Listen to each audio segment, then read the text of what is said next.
একদিনের কথা, আধুনিক সমাজের একজন তরুণ, যার নাম আরিফ। সে আধুনিক সমাজের প্রচলিত নিয়মগুলো নিয়ে অনেক প্রশ্ন তোলে। প্রযুক্তির এই যুগে মানুষ যখন অনলাইনে সময় ব্যয় করে, আরিফ ভাবে, এই প্রযুক্তি আমাদের কাছে আশীর্বাদ নাকি অভিশাপ? আরিফের পরিবার আর বন্ধুদের কাছে সে প্রায়ই প্রশ্ন করে, আমরা কি আমাদের জীবনকে সহজ করছি নাকি জটিল করে তুলছি?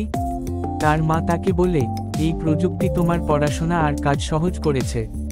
কিন্তু আরিফ তার বাবাকে বলে, বাবা, যখন সবাই ফোনে ব্যস্ত থাকে, তখন একসাথে বসে গল্প করার সময়টাই যেন হারিয়ে গেছে। একদিন আরিফ স্কুল থেকে ফিরছিল। রাস্তার পাশে এক বয়স্ক লোক বসেছিল, তার হাতে ছিল একটি পুরনো রেডিও। আরিফ থেমে গেল এবং লোকটির সাথে কথা বলল। লোকটি তাকে বলল, আমার সময়ও এমন প্রযুক্তি ছিল না। আমরা একে অপরের সাথে কথা বলতাম, হাসি ঠাট্টা করতাম, কিন্তু এখন সবাই একা হয়ে যাচ্ছে। আরিফের মনে হলো, লোকটির কথা সত্য। প্রযুক্তি আমাদের জীবনকে সহজ করেছে, কিন্তু তা মানুষের মাঝে দূরত্বও তৈরি করছে।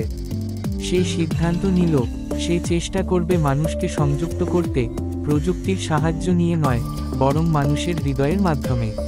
সে তার বন্ধুদের নিয়ে একটি ছোট গ্রুপ গঠন করল, যেখানে সপ্তাহে একদিন তারা সবাই মোবাইল ছাড়াই একসাথে গল্প করবে, খেলবে এবং মজা করবে।